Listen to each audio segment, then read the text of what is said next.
Мир вам, друзья мои, мир вашему дому и вашим ближним.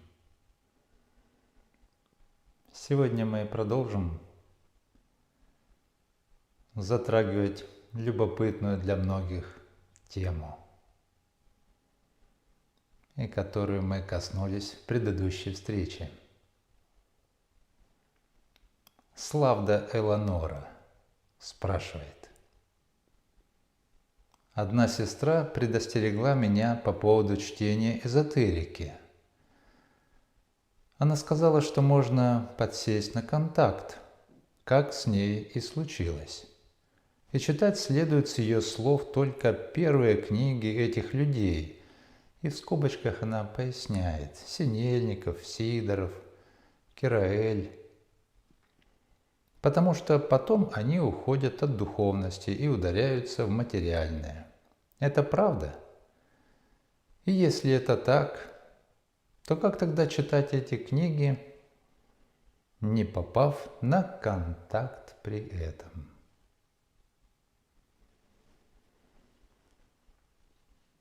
Некоторые названные имена я уже слышал ранее, но с трудами этих людей не знакомо, значит, и комментировать их будет неуместно.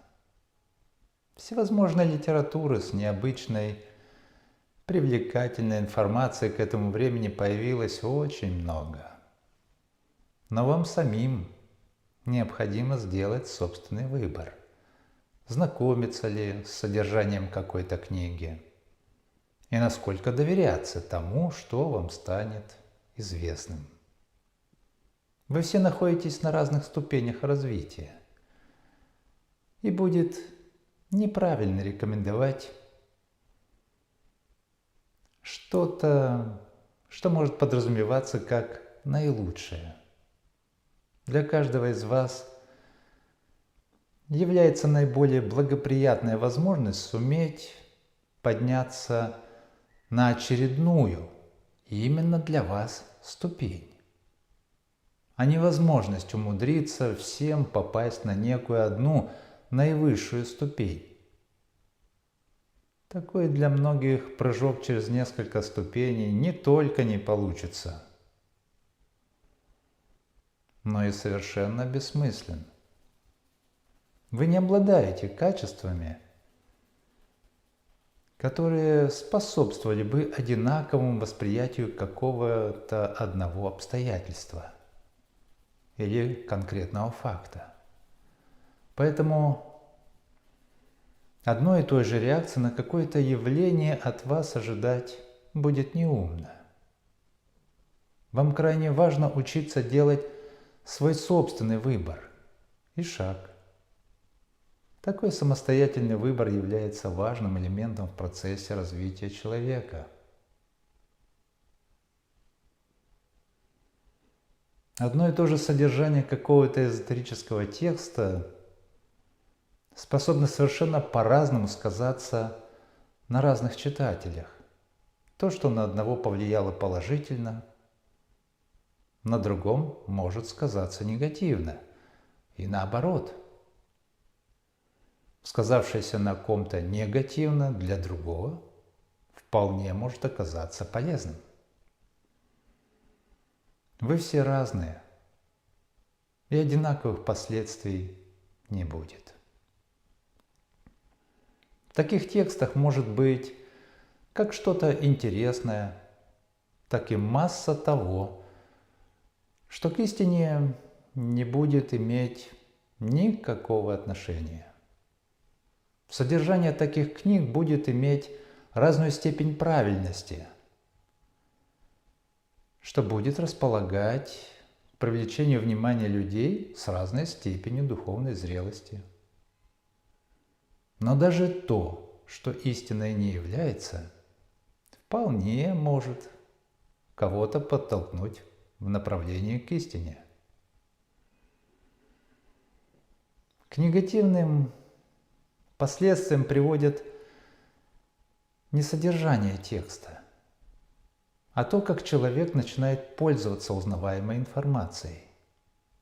Ведь тот или иной текст сам по себе не может вынуждать вас что-то делать.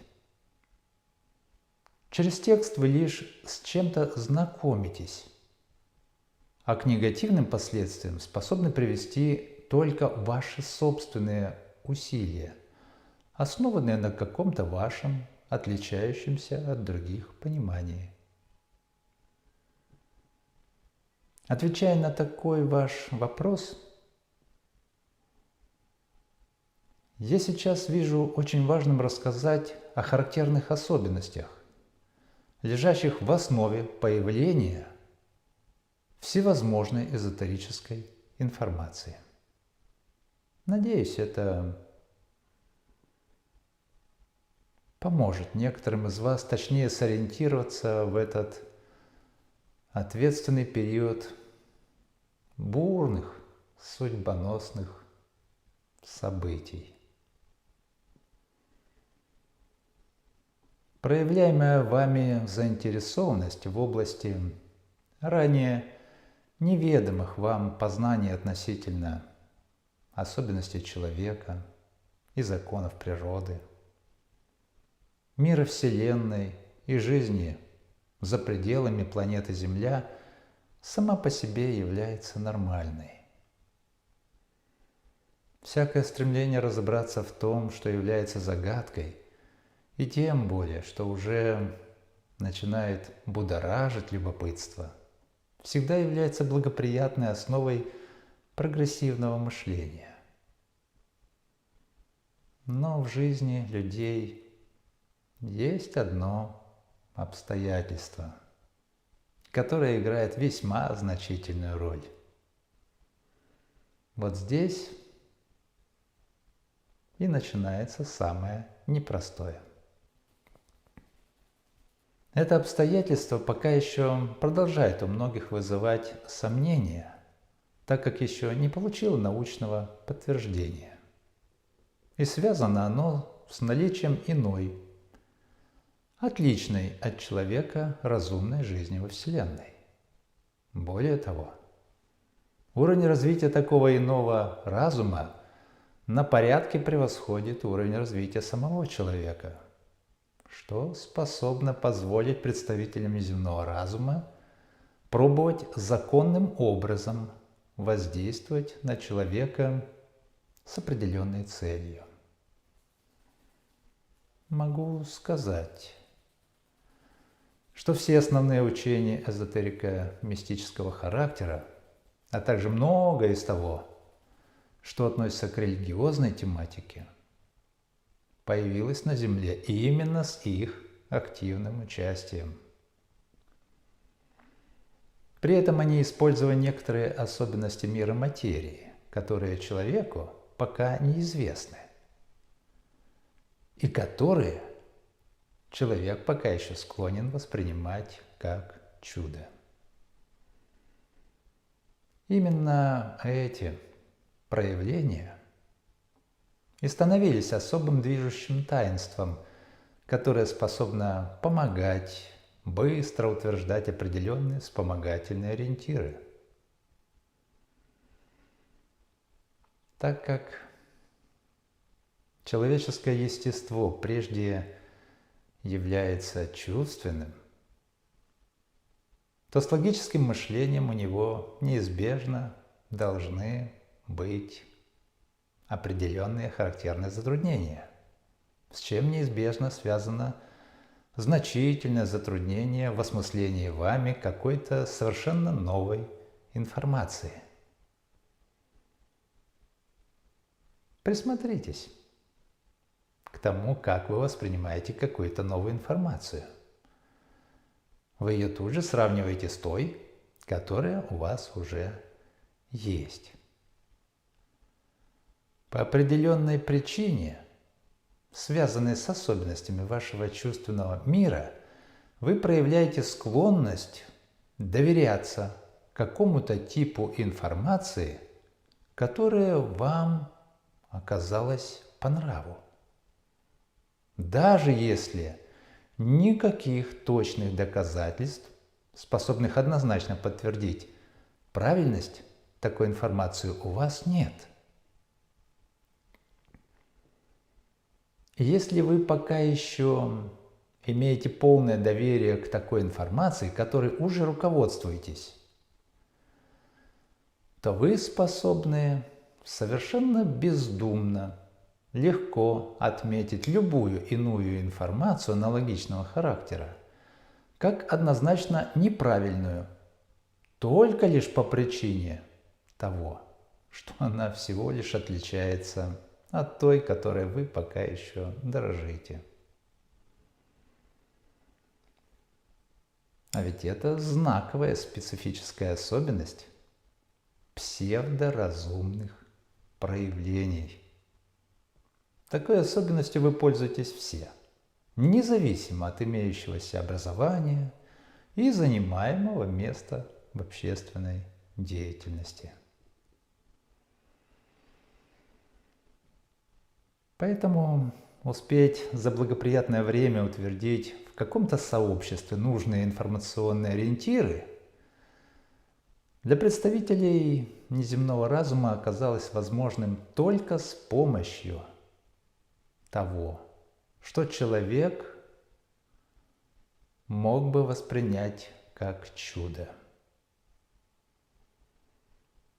Получается, что человек способен брать спасительную для него информацию не потому, что он в состоянии ее правильно осмысливать и разумно осознавать как важную,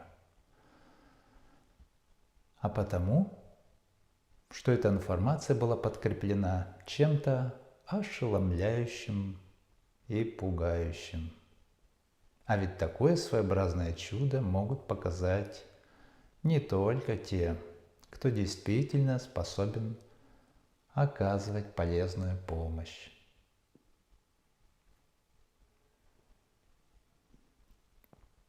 В последнее время,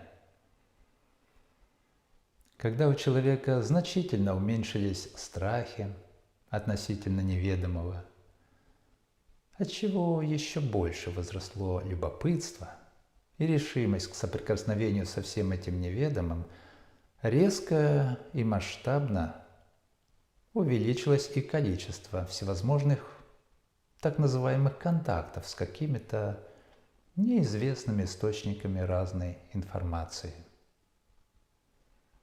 Взаимодействие с теми из вас, кто оказался склонен к такого рода контактам, стало происходить предельно активно. Как только вы оказываетесь способны проявить необходимую предрасположенность, с вами будут пробовать контактировать. Такое может происходить и при условии, когда вы это можете даже и не осознавать. Передача информации от неземных источников может происходить и через спящего человека. И тогда, когда вы стараетесь тщательно осмыслить какие-то обстоятельства, связанные с научными изысканиями или литературным сюжетом, где неожиданно в вашем сознании может появиться привлекательная идея. И эта идея не всегда может быть ваша. В результате таких контактов как раз и стали возникать не только всевозможные учения, но и многие уже ставшие популярными фантастические произведения, где автор, не до конца понимая, откуда у него взялась какая-либо неожиданно смелая идея, через произведение может подтолкнуть к определенным научно-техническим разработкам или же предупредить о каких-то значительных событиях в будущем.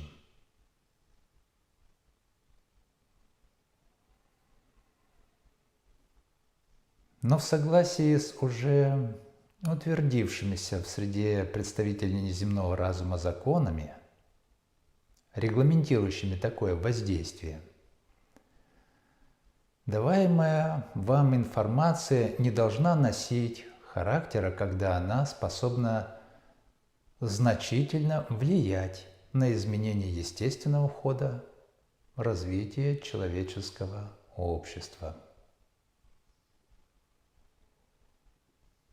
Иначе это уже будет являться активным вторжением в развитие юной цивилизации, чего во Вселенной никто не видит разумным себе позволить.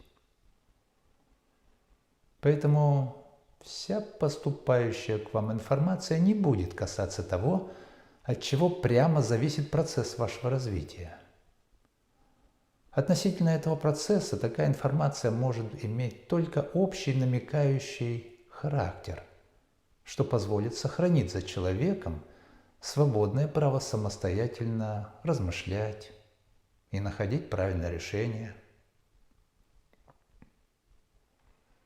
А вся остальная информация, которой вы не сможете воспользоваться на практике своей жизнедеятельности, может носить больше правды и точности. Ваше соприкосновение с такой информацией будет происходить сродни тому, как происходит и при прочтении фантастического произведения. Главные принципы равновесия будут сохранены. Это обстоятельство важно понимать, так как сами такого рода источники могут об этом не предупреждать. И вам будет казаться, что они дают вполне исчерпывающие пояснения и полноценные знания. Как я уже пояснял в ответах на другие вопросы, представители внеземного разума не имеют никакой связи с Богом, и духовный путь развития им совершенно не присущ. Поэтому о духовных ценностях они имеют незначительное познание. И это те познания, которые оказалось возможным сделать на основе анализа поведения людей в течение исторического процесса вашего развития, когда в проявлениях достойно верующих можно было увидеть интересные и очень ценные результаты. Но таких достойных личностей было мало. Так что информация, даваемая внеземными источниками, наиболее интересно может касаться тех энергоинформационных полей, которые прежде всего характерны миру материи, без духовной составляющей. Всевозможные медитативные практики как раз и относятся к их рекомендациям для выстраивания гармоничного баланса, связанного с циркуляцией определенного типа энергии в плотном организме. Ну а то, что касается психоэмоциональной сферы, неизбежно имеет характерные неточности. В связи со всей этой затронутой темой есть одно обстоятельство, которое вам очень важно правильно понимать. Ваше сознание способно взаимодействовать со всеми прочими полями сознания мира материи только на определенной энерговолне. Вам же знаком принцип работы рации или радио? Настраивая радио на определенную волну, вы получаете доступ к информации, которая передается именно на этой радиоволне. Энергоинформационное поле сознания человека тоже имеет характерную частоту волны. Поэтому воспринимать какую-либо информацию, которая может даваться вам на уровне мысли, что и происходит у всех так называемых контактеров, вы можете только на определенной, характерной вашему сознанию энерговолне. Это значит, что и тот, кто будет передавать вам какую-либо мысль, должен иметь аналогичную структуру поля сознания. Если предполагаемых собеседников вибрационные характеристики таких полей будут значительно отличаться, то на уровне мысли обмен информацией произойти не сможет. А теперь главное. Сверхсознание, которое характерно естеству Бога, основано на сверхтонкой структуре, которой никогда не сможет быть не только у человека, но и у любого другого разумного организма мира материи, какой бы ступени развития эти организмы не достигли. Разница носит принципиальный характер и никак не связана с процессом развития какого-либо организма в мире бытия. О чем это может говорить? О том, что сознание человека вообще не имеет никаких возможностей взаимодействовать с такой особой энергоструктурой. Понимаете? Такой возможности не может быть в принципе. А значит, человек никогда не мог и никогда не сможет напрямую получать какую-либо информацию от Бога. Отцу Небесному не присущи особенности, на основе которых разумные организмы могут вести между собой общение с помощью характерных речевых оборотов. Поэтому с кем на самом деле вы общаетесь, когда таинственный источник называет себя абсолютом, либо каким-нибудь иным именем Бога?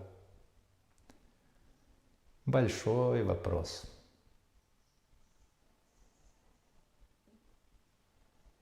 В этот период времени вам необходимо быть особенно бдительными в отношении приходящей к вам разнообразной информации от совершенно неизвестных вам источников, так как у вас пока еще нет правильно сформированной чувственной основы, вы не сможете грамотно фильтровать такую поступающую к вам информацию, отчего результат контакта вполне может закончиться плачевно, так как согласившийся на такого рода общение, как правило, способен сильно этим увлечься. В контакте с каким-либо таинственным и неизвестным вам источником, когда вы подметите, что вам готовы ответить на все ваши вопросы, вы, как правило, проявляете склонность спрашивать обо всем, что только взбредет вам в голову. В результате такого общения у человека неизбежно станет формироваться какое-то новое мировоззрение, и ему будет крайне затруднительно самостоятельно осознавать, что такое мировоззрение не больше, чем простая иллюзия. Такую иллюзию можно смело сравнить с компьютерной игрой. Чем больше человек станет позволять себе пребывать в такой иллюзии, тем больше и сильнее он будет отрываться от реальности, что для многих заканчивается негативно. С той стороны очень хорошо знают, чем вас можно увлечь. вам будет пробовать дать то, чему вы наиболее предрасположены поверить.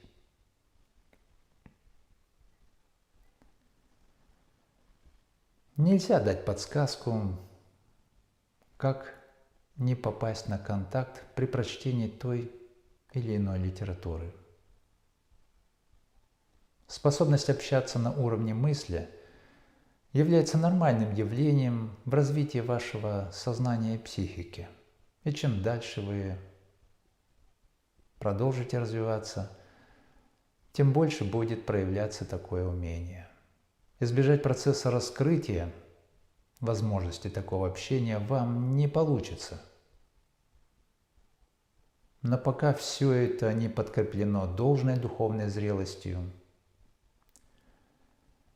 и наличием истинных ориентиров, именно это как раз и может подразумевать наличие какой-то опасности.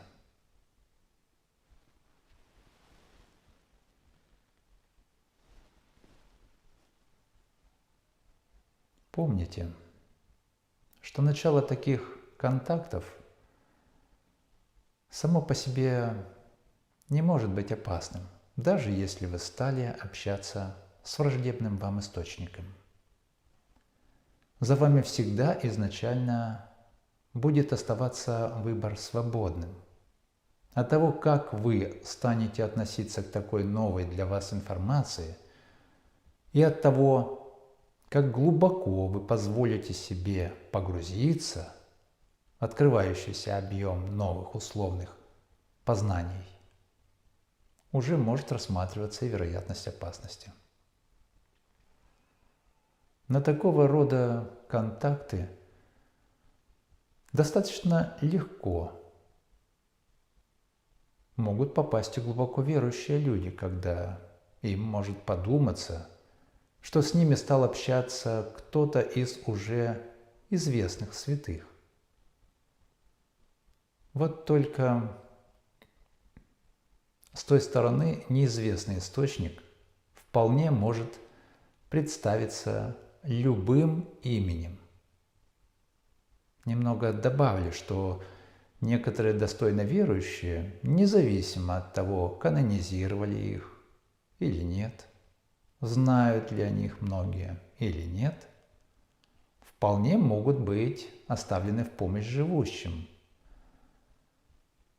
Но с ними ли вы будете общаться или с кем-то другим, с каким-то другим источником, представившимся известным вам именем, этого вам правильно определить пока не будет удаваться.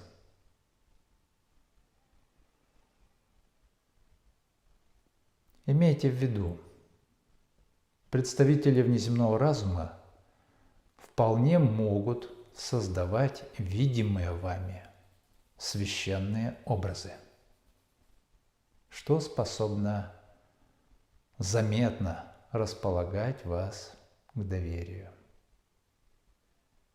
Вам необходимо постоянно помнить, что самым важным для вас всегда будет оставаться необходимость постараться не делать того, что вы способны ощущать именно как что-то неправильное. Какие бы возвышенные лозунги вам не стали приводить на уровне всяких умозаключений. Ваше внутреннее чутье способно лучше определять и опасность, и правильность направления необходимого для вас движения. Не ищите знамений, которые якобы должны облегчить ваш выбор, ибо именно такая ваша слабость, когда вы боитесь брать личную ответственность за свою собственную жизнь, соблазняет вас не делать выбор, пока что-то убедительное не докажет вам правильность такого выбора. Вот только вас в этом случае становится легко обмануть, так как великие знамения могут дать не только те, кто хотел бы вам помочь, но и другие. Помните, избегающий делать собственный выбор из-за опасения ошибиться, как правило, делает наибольшую ошибку. Учитесь делать собственный осмысленный выбор, а не то, что навязывается большинством.